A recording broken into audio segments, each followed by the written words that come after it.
नमस्कार, मैं अभिषेक उपाध्याय। आप देख रहे हैं टॉप सीक्रेट। उत्तर प्रदेश में ये कितनी लाठियां चल रही हैं और कहां कहां लाठियां चल रही हैं, अब सवाल ये नहीं रह गया है।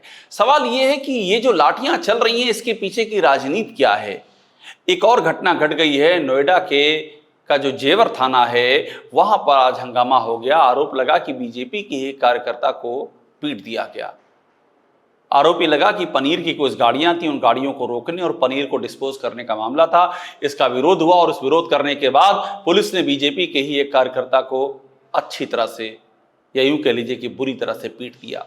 इसका विरोध शुरू हुआ और उसके बाद संजू बालियान वहां पहुंच गए मौके पर। बीजेपी के पूर्व सांसद जाट नेता वो मौके पर पहुंच गए और उन्होंने मौके पर पहुंच करके जो कहा वो बहुत ध्यान देने योग्य है। उन्होंने कहा ये हमारी सरकार है और मुझे थाने आना पड़ रहा है। आप ये सुन लीजिए और फिर इसके बाद मैं आपको बताऊंगा कि ये कहानी क्या है। ये जो लाठियां चल रही हैं इसके पीछे का गणित क्या है, नैरेटिव क्या है, ये लाठियां क्यों चल रही हैं, इन लाठियों के पीछे कोई इशारा है क्या, और ये लाठियां रुक क्यों नहीं रही हैं। एक घटना अगर घट जाती है तो माना जाता है चलिए संयोग से होगी, दो घट जाती वो भी संयोग हो गया, लेकिन लगातार जब घटनाएं घटती हैं तो लगता है संयोग नहीं बल्कि प्रयोग है। तो बीजेपी की अपनी सरकार में बीजेपी के कार्यकर्ताओं को लाठियां कौन खिलवा रहा है, पीछे का गणित क्या है, यही है असली कहानी। पहले सुन लीजिए आज संजू बालियान ने कहा क्या। वरिष्ठ भी बैठे हैं, शेर सिंह जी हैं, सब लोग हैं और भारतीय जनता पार्टी के हैं। हमारी सरकार है और ये दुख भी है कि हमें थाने में आना पड़े। इसकी आवश्यकता भी नहीं होनी चाहिए कि हमें थाने में आके बैठना पड़े। जो पंचायत की बात है मैं भी उसके साथ, फैसला आप लोगों का है। मैं तो आपके साथ बैठने आ गया हूं। आप कहोगे बैठा है तो बैठा रहूंगा, आप जो कहोगे वही तय होगा। लेकिन दुख की बात है, सोचने की बात है। संजू बालियान का यह आक्रोश आपने देखा। अब आपको इससे भी बड़ा आक्रोश दिखाता हूं और यह आक्रोश है यूपी के गाजीपुर का। गाजीपुर जहां नौनहरा थाने में बीजेपी के कार्यकर्ताओं में पुलिस ने लाठियां, इस कदर लाठियां मारी कि एक की मौत हो गई और लाइट बंद करके लाठीचार्ज किया गया। सीताराम उपाध्याय की मौत हो गई। हंगामा तब मच गया जब इस मौत पर पुलिस ने बयान दे दिया कि कुछ हुआ ही नहीं है, कोई इशू नहीं हुआ। ये गाजीपुर के पुलिस अधीक्षक इरज राजा ने बोला और उसके बाद हंगामा हो गया।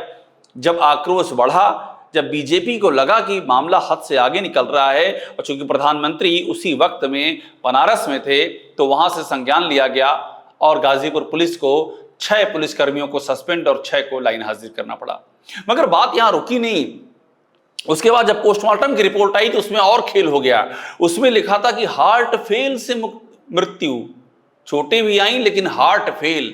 और इस पर भड़क उठे बीजेपी के कार्यकर्ता, खासतौर पर सीताराम उपाध्याय जिनकी मौत हुई इस बर्बर लाठीचार्ज में, उनके भाई भड़क उठे।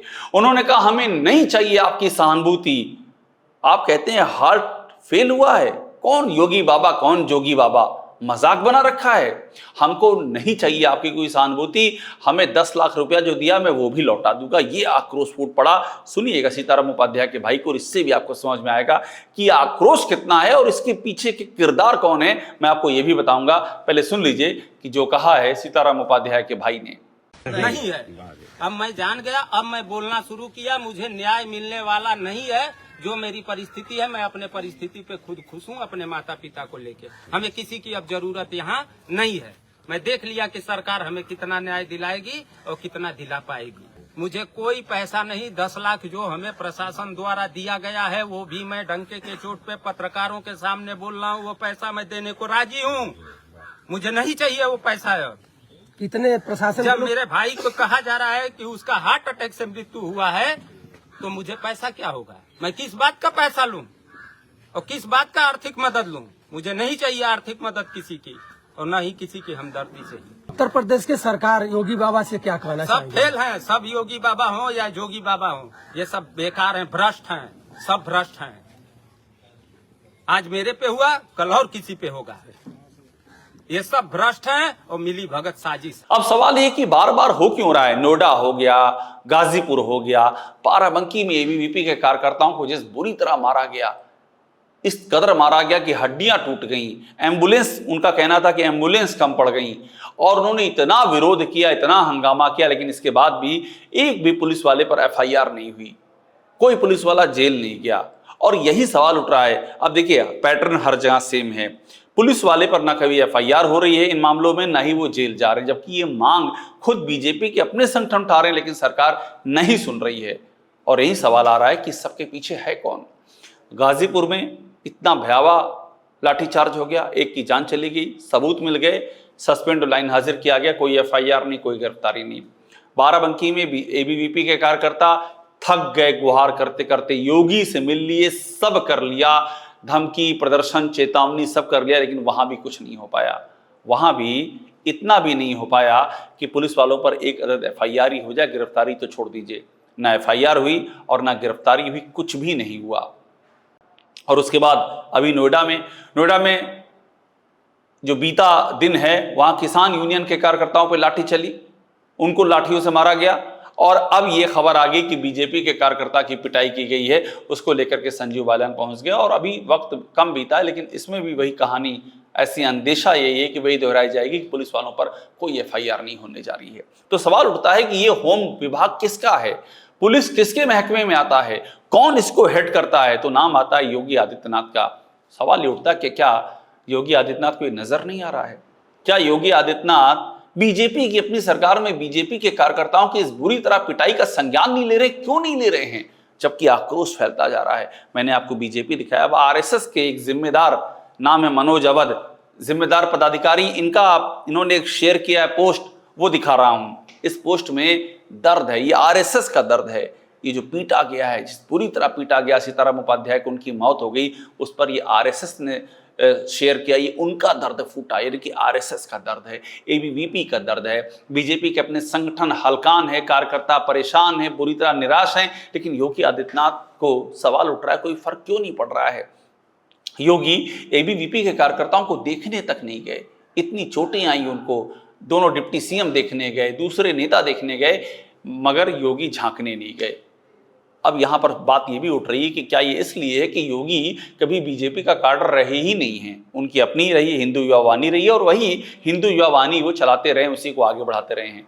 जब कुछ आश्चर्यजनक परिस्थितियों के चलते, संयोग के चलते वो यूपी के मुख्यमंत्री बन गए, तब उनका बीजेपी से सीधा साबका हुआ। और पिछले 8 सालों में यही सवाल उठ रहा है कि वो बाहर से आए और बीजेपी को आत्मसात नहीं कर पाए, उनका अलग ही सिस्टम चलता है। और बीजेपी के कार्यकर्ता 8 सालों से गुहार पुकार कर रहे हैं कि हमारी सुनवाई नहीं हो रही है, थाना, कचहरी, तहसील, हर जगह हम निराश होकर लौट रहे हैं। और अब तो लाठियां चलने लगी हैं, और लाठियां चलने की घटनाएं लगातार हो रही हैं, फिर भी कोई एक्शन नहीं हो रहा है। तो सवाल यही हो रहा है कि सबके पीछे कौन है?